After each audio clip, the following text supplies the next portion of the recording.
Welcome in to another live episode of the DLF Dynasty Podcast. I guess it's the podcast crew doing a live show since we're over on YouTube and on Facebook. We welcome all of you in. We're going to preview some of the stuff that we expect to happen here in free agency, some of the things we're very excited about, maybe some things we're not so excited about as well. But before we get to any of it, we got to bring in Matt. We got to bring in Ryan. Of course, the crew is me, Dan Myler, then Ryan McDowell, and then Matt Price as well. We're all here to preview all of this. Matt, you ready? You fired up?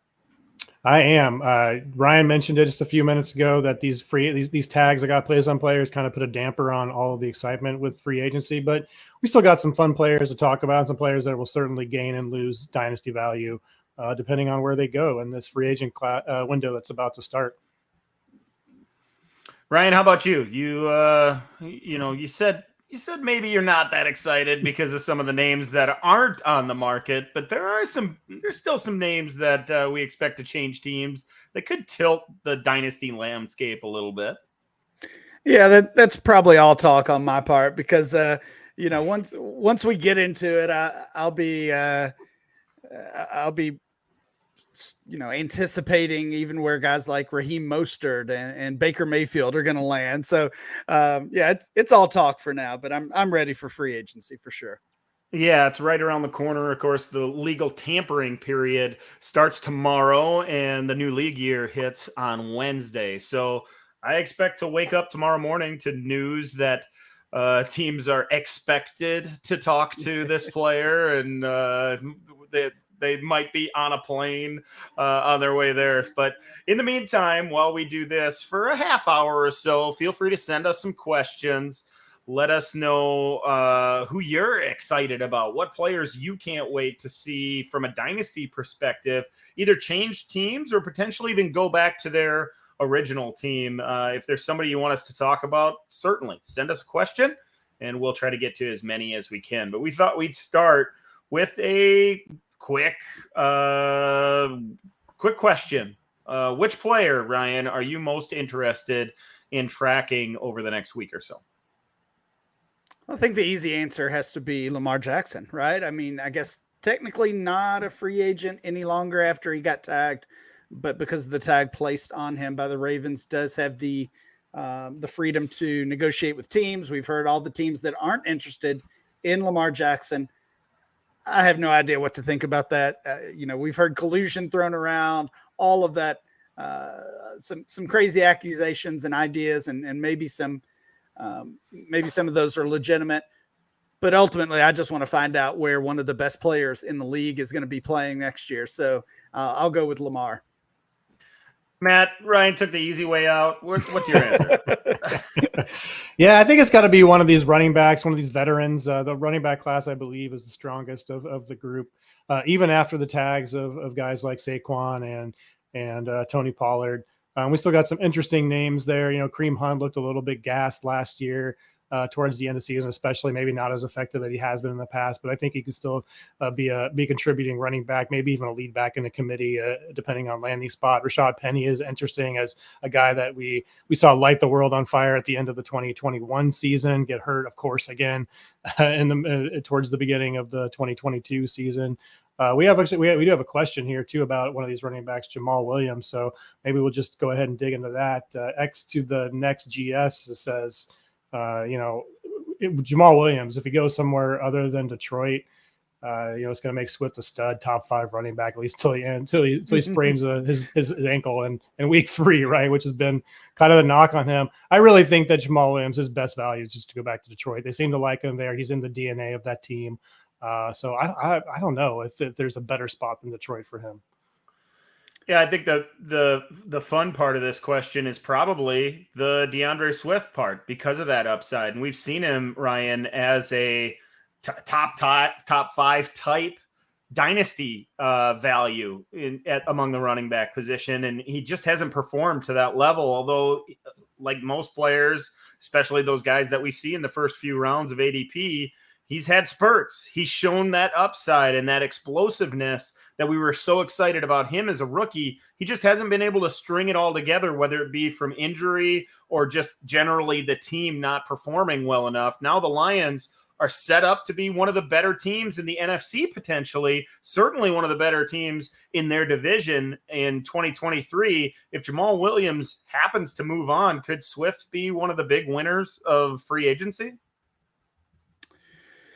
I guess he could be. Honestly, I just can't even see this situation playing out that Williams would leave. I mean, we saw both offensive and defensive coordinators get some interest on the job market, or on the market for coaching hires. They both came back. It just feels like this team, I don't know, has something special going on. Jamal Williams himself has already suggested he wants to stay in Detroit. I feel like he's going to stay. If he did, somehow leave, if that's all wrong and he finds a new team, Detroit would have to bring in somebody else. They've made it pretty clear they're not ready to rely on DeAndre Swift, not only as their only back, but really even as their lead back. So yeah, if William, if we wake up in the morning and Williams is signing with a new team, we would see a Swift value gain, and I would flip him if I had him on my roster. Me too. To take advantage of that. Yeah, and if he were to go to another team, they're most likely Detroit not gonna be shopping in the market of these big name running backs. We most likely don't see a Miles Sanders or even a David Montgomery type player. They're probably gonna aim a little bit lower, maybe like Damian Harris or Deontay Foreman, some kind of power between the tackles back to complement Swift. Be sure to get those questions in. Anything you want answered, we'd be glad to talk about it. I guess I didn't get a chance to answer the question we asked right away. Which player are you most interested in tracking? I'm going to go with a pretty boring one, I guess. For me, it's Jacoby Myers. He's the guy that it might reset the market again for middle of the road, middle tier wide receivers. Of course, last year we saw Christian Kirk. He got that big contract. All of us kind of our eyes were wide open at that 4 years, $72 million.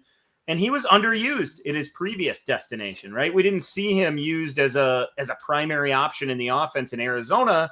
He moves over to Jacksonville, becomes the number one receiver, runs every route nearly out of the slot, and has a monster season. And all of us in the fantasy community immediately say, whoa, what, we missed something on that. We were making fun of that signing, and he suddenly is a solid wide receiver too. I wonder if Jacoby Myers, if he were to sign somewhere, maybe the Bears, maybe the Ravens, the Giants, the Texans are kind of popular, finds one of those landing spots, just 26 years old, caught 67 passes and 6 touchdowns last year. I think he could be a sneaky fantasy option if he gets a nice landing spot. Let's get to a couple more questions. We were talking about running backs, so let's keep it going there. Thoughts on Alexander Madison, Matt? Best handcuff in the league for a while, but don't see too much hype now. Could he become an RB1 for a team? Yeah, I think so. I think he can absolutely lead a committee. He could do a flip and lead the backfield for listen, these running back salaries are depressed, and I can't imagine a career backup running back is really going to garner a huge contract. So if a team wants to go cheap, I think he could absolutely lead a committee and, do an 80%, 85% of what Dalvin Cook does. They look such similar players on the field. Madison a little bit more rugged and kind of more of a power back, I would say, than Dalvin Cook. But I absolutely think he could. I think he catches the ball pretty well too. So he could. He could have the significant lead portion of a committee. Absolutely. Yeah, I think so as well. I mean, you look at team needs right now. Philadelphia needs a lead back. Miami, I don't believe, has any running backs under contract as of the moment. So they obviously have a need for a few guys there, a couple of guys. I think the market is really going to get shaken up. I mean, we've heard about Dalvin Cook and Joe Mixon being possible cap cuts. We've heard about Derrick Henry as a trade candidate. So we were kind of negative about the free agent class to start the show, but it definitely has potential to really get fun with with cap cuts and other moves coming up over the next couple of weeks. And there's a couple of these other running backs that are free agents. They are moving on. Devin Singletary is a free agent that creates a potential opening in Buffalo. We already mentioned Damian Harris in New England. Kareem Hunt's also hitting the market for the first time in a few years. So, I don't know if Cleveland makes some kind of move. All these moves, David Montgomery with the Bears as well, they could signify a landing spot for one of these other guys, Alexander Madison or one of the others. So the running back position really is really important to us in fantasy, but it's not quite as important to NFL teams as we've seen over the past 10 or maybe 12 years. They've devalued the position so much. We'll see if there's any real big money changing hands. We got a dynasty question. We just recorded this week's episode of the DLF Dynasty podcast, and Matt brought up a few trades for DJ Moore. Dominic has a question about DJ Moore. What is the cost to acquire Moore in single quarterback? Start 10 players in Dynasty right now. Matt, you were looking at some of those trades. We kind of agreed that the price is reasonable at this point. What's your thoughts on this question from Dominic? I think if we're talking strictly in terms of draft picks, we're looking at a late first kind of range. A super flex, probably closer to like the 110, 111, something like that. In a one quarterback league, probably a 108, 109, something like that. And I think that's a reasonable price to pay. Just yesterday in the trade finder, if you go over to dynastyleaguefootball.com and check out our trade finder, you can see actual trades happening on my fantasy league. And there's some on both sides. We talked about one that was DJ Moore in the 207 for Chris Olave. I think we all agree that Olave is a slam dunk there. In fact, I think I have him as my wide receiver 6 or 7 currently. And Moore is down there in the mid wide receiver 2s. Probably too low. We saw another one in a super flex league, DJ Moore, the 110, 202, and 210 for Kyler Murray. If you want to wait on a quarterback, or if Murray, I guess I should say, if you're trading for DJ Moore, if Murray is your a superfluous guy because he's probably not going to help you out too much, at least in the early part of the season, then I think that's a fine cost to acquire. If you want to get out of an older running back, we have Eckler for DJ Moore in the 206. That's probably fair, and would probably prefer the receiver in the pick on that side if I'm not a strong contender. So there's fair prices out there, but if I'm paying just a single pick, it's probably going to have to be in that mid to late first kind of range. I think I'd be willing to pay a little bit more than that. Dominic mentioned the one quarterback format. I mean, you think about the wide receivers that are going to be available with those mid first round picks. We're talking about Addison and Johnston as top 5 or 6 guys. I think it's very fair to prefer DJ Moore over those guys. So I might go as high as that mid first, maybe even as high as 1.04. Yeah, that seems like the range that it's probably going to cost to acquire DJ Moore at this point. It feels like even if you see it as a lateral move for Moore, because going from the Panthers to the Bears, there's a little bit of hype and there's a little bit of excitement surrounding that trade. And in the dynasty community, it feels to me that maybe you have to pay a little bit more at this point. Matt, you're probably looking at it logically. It's going to cost what I want to pay. Yeah, what you want to pay, not necessarily what it's going to cost. If you're moving DJ Moore right now, you probably want to get in the 104 range, 1.04 range, or you're going to just hold and see if this infuses some more value into him moving on to Chicago. We've had a couple questions about what's going on over there in Minnesota. Semper Fido says, what implications of Adam Thielen's release? That's an interesting question. I think to piggyback off of that, guys, Jeffrey had another good question. It says, where does KJ Osborne rank as a dynasty wide receiver for you guys now that Adam Thielen has been released? Of course, Thielen, cap casualty, he's beloved there in Minnesota, grew up in the area, played college in the area, was a walk-on, I believe, and like he worked out for the Vikings and got a contract and ended up being the star receiver. So Vikings fans love him. Sad to see him go, but the truth is the production was dipping, the age was getting higher, and the contract was getting higher. They couldn't afford him. They tried to work out something for a rework deal. It didn't work out, and now there's opportunity across from Justin Jefferson. Honestly, fellas, it really feels like the Vikings have one of the premier top landing spots for either a rookie wide receiver or maybe one of these wide receivers in free agency. I know the question here is KJ Osborne. Where does he rank? It might be a short-lived uptick in dynasty value for him. There are a handful of wide receivers that would look awfully nice across from Justin Jefferson, even in free agency. And I'm not talking about the biggest names like Jacoby Myers, who I mentioned earlier, or Juju Smith-Schuster. There are guys like Darius Slayton or Paris Campbell, Mecole Hardman, DJ Chark. If any one of these guys land in Minnesota, we're going to see a big rise in their dynasty value because they simply will never see double coverage, and Justin Jefferson's going to take a top corner away from him. Yeah, there's a lot to talk about there with the Vikings situation. They obviously dumped Adam Thielen. They've been dumping a lot of veterans, and they might not be done with that. Dan, I agree with you. I like Osborne. I think he fits best, though, as a wide receiver 3 in the NFL. So I do expect Minnesota to bring someone in.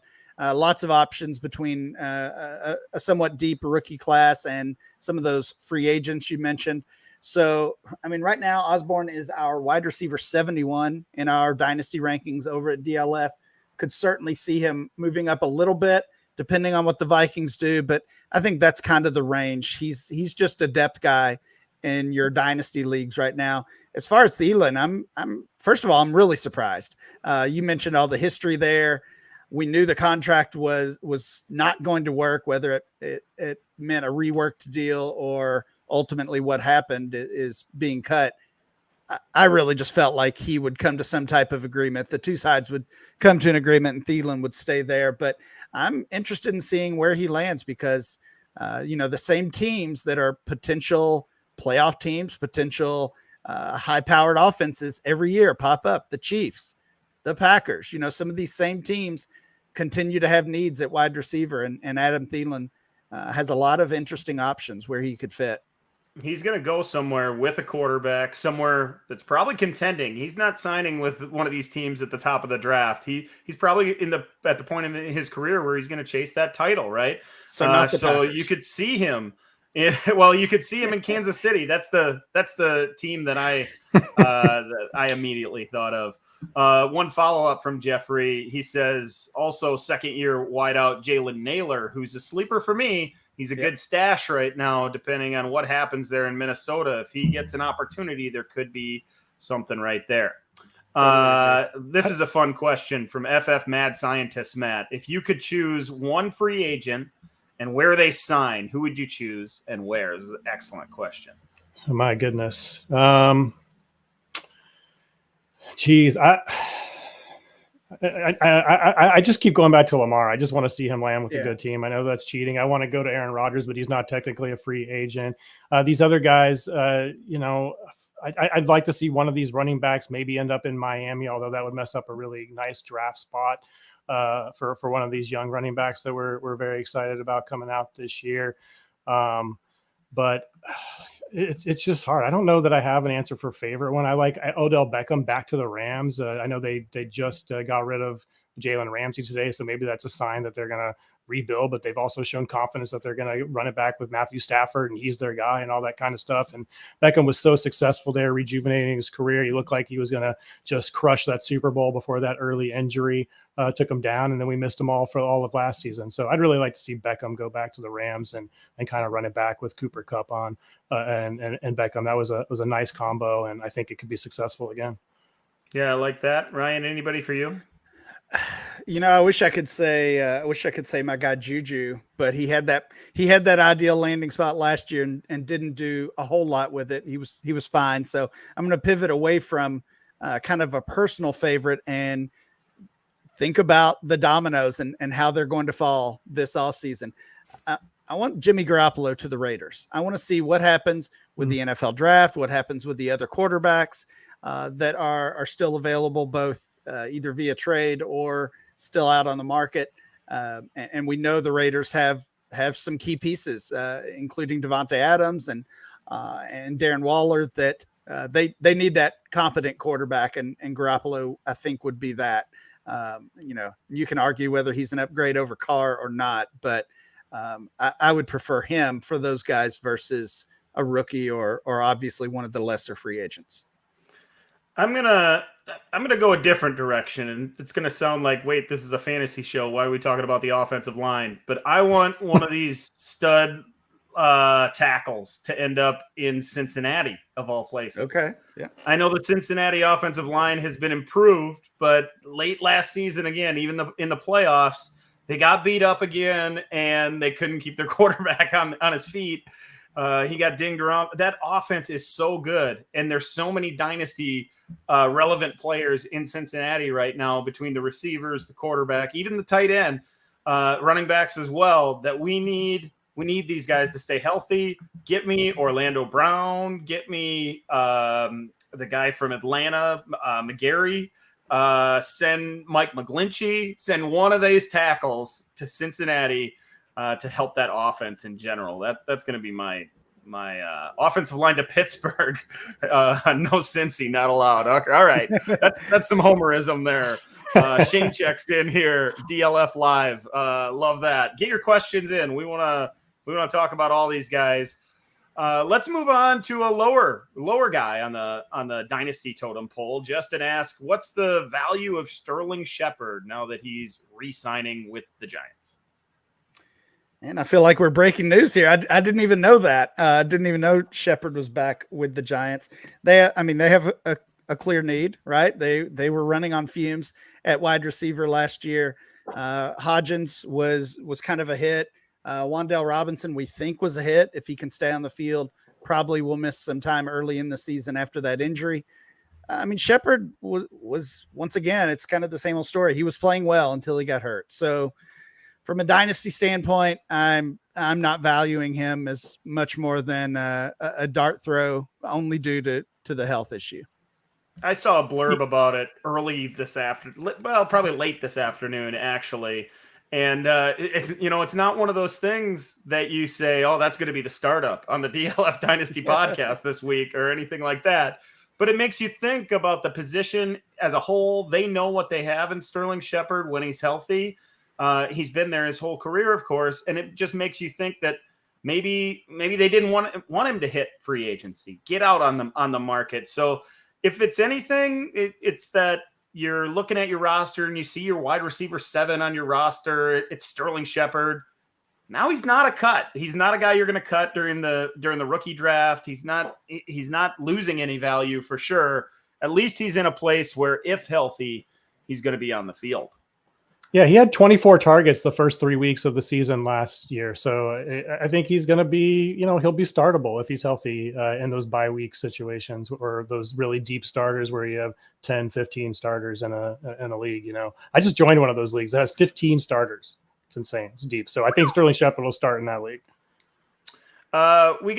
We got 7, 8, 9 minutes left on the show. Get your questions in. We got this one from Front Office Pro. Do you guys believe that a team will sign Lamar Jackson to an offer sheet, or will no one make him an offer and he re-signs with Baltimore? I don't know about the whole re-signing with Baltimore. I think most likely now nobody gets the offer signed and he plays on the franchise tag or holds out with Baltimore. I think that's probably the most likely thing. It's kind of an odd situation because an MVP quarterback doesn't hit free agency ever, even under the tag, really. And now all of a sudden he has. And Ryan, we keep hearing the teams that are out on Lamar. And that's not what you expect to hear at this point when you're talking about a guy of his stature. Yeah, the whole situation has been surprising, confusing, frustrating. As we're here basically on the eve of free agency, if a team does sign Lamar Jackson to that offer sheet, the Ravens have, I believe, 5 days to make a decision on whether they're matching or not. So, we're talking about potentially $250 million guaranteed, 40 to 50 million per season average contract. That's going to destroy an entire team's free agency if on Monday morning or Monday afternoon they have to commit this amount of money to Lamar Jackson and then wait and see what Baltimore does. And Baltimore waits until Friday and says, yep, we'll match. And that team is left holding the bag and all the other free agents are now signed. So that's just another aspect that could make it unlikely that any team makes a move on top of all the money, on top of the 2 first-rounders that would change hands. So, yeah, it does kind of feel like he's going back to Baltimore, or at least there would be a trade rather than an offer sheet signed. Let's move on to the next question, guys. Richard asks, where would you like to see Leonard Fournette go? Do you see playoff Lenny again? This is a good one because Leonard Fournette added to his fantasy value for sure in his time in Tampa Bay, but now we see him as that aging guy that is coming off maybe a down season. He hits free agency, not at the optimum point in his career. Feels to me, guys, like he's going to get a bargain contract, going to get one of those maybe incentive-laden contracts potentially. Yeah. And if you're holding on to him in Dynasty, you're really hoping for a place where he can carve out as a role as a between the tackles guy, just so he could be potentially a bye-week fill-in or flex play from here and there. Certainly not a guy we're going to be relying on week in and week out moving forward. I think 3 key spots stand out for me, and this could be for Leonard Fournette, or, it would fit probably David Montgomery or Miles Sanders as well. Buffalo to pair with James Cook would be a good one, I think. Miami, as I said earlier, has no running back, so that's kind of a clean slate, and we definitely like that running game with Mike McDaniel there. And then Philadelphia, kind of a similar spot to Buffalo, actually. Both of those quarterbacks are not going to throw the ball to the running back too much. They do already have that pass catcher, that third down back type player in place in James Cook and Kenny Gainwell. They just need that early down back, and for Leonard Fournette could be that for the Eagles or for the Bills. How about this one for you, Matt? Assuming Rodgers lands in New York, and that is an if still, how does it affect the value of the Green Bay skill guys? Yeah, I mean, you guys know I'm not the biggest Jordan Love fan, so you're probably going to paint a rosier picture than I am, Dan. But I think it's probably good for the value of guys like Christian Watson, the big play receivers. What we do know about Jordan Love is he's got a big arm. He's going to throw it downfield. He has some mobility, can get outside of the pocket and extend the plays to create some of those deep ball situations. So I think those guys are going to thrive. Maybe not necessarily thrive. Maybe that's too strong with Jordan Love for me, but I think they're going to be okay. The underneath receivers, Dubs is more of a kind of precision receiver in my eyes, and I think players like him might struggle. Any kind of slot receiver that they bring in, whether they go back to Samori Toure or bring in somebody with high draft capital, we speculated that Addison could possibly end up there. So I think those kind of guys, the precision route runners, the timing based guys, those are the ones that are going to struggle. The guys that you can just throw the ball up to, like Watson, are the ones that are going to thrive. Yeah, I tend to feel like you can't say there's an added value when you go from an MVP, multi-MVP like Rodgers to an unproven guy like Love. But with that said, not that it's a rosy picture, I do think there is some untapped upside with Love. Not that he'll be an MVP or anything, but I do see that athleticism, and I do see that big arm and that ability to stretch the field and get the ball down the field, and that does translate well to what the Packers have in Watson. I don't know if the Packers are done adding skill position players. Of course, one of the free agents right now is Robert Tonyan. He's out there on the market right now, or at least he will be tomorrow during the legal tampering. Also, Alan Lazard is scheduled to hit free agency and might get one of those contracts that people say, whoa, Lazard's worth that much. So I think the Packers are going to add some talent.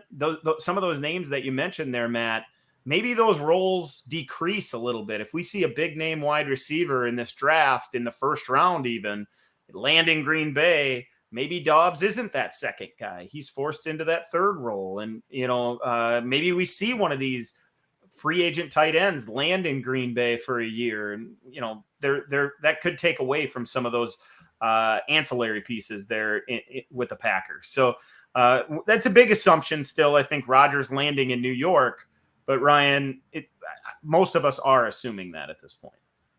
Yeah, I think we have to. And as far as what's left in Green Bay, honestly, I mean, I'm not worried about the running backs. I think if it's Jordan Love or if it's somebody else, I think both AJ Dillon and Aaron Jones will be fine. And honestly, I think Christian Watson, it's crazy to call him quarterback proof, but what he showed last year in that late season stretch was super impressive. So not really worried about him either. And Matt pointed out that with the big playability of Jordan Love, that could be really even a positive compared to Aaron Rodgers. So I think we're good with the Packers, even with Aaron Rodgers moving on. And, based on the Packers leadership comments, it sounds like they're good with him moving on at this point too.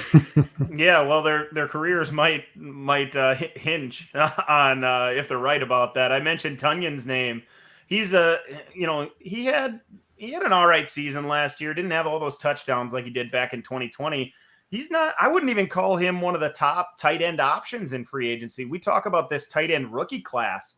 That thing is stacked, right? But there's some talent at tight end in free agency as well. Guys like Dalton Schultz, who is just 27 years old. He's a chain moving type guy. Mike Gesicki, who never really tapped into his full potential in Miami. He could gain some value. And I'm sorry, I won't be able to say the name, but somebody did have a question about Gesicki. When I think about this class of free agent tight ends, and we almost had Evan Ingram in it until he got franchised, I think maybe there might be some dynasty value that could be had here. Is there a landing spot for the tight ends, guys, that you think? And there's the question from Mad Scientist: if Gesicki lands with the team that could see him used more as a pass catcher, do you see him finishing ahead of Schultz? That's a good question.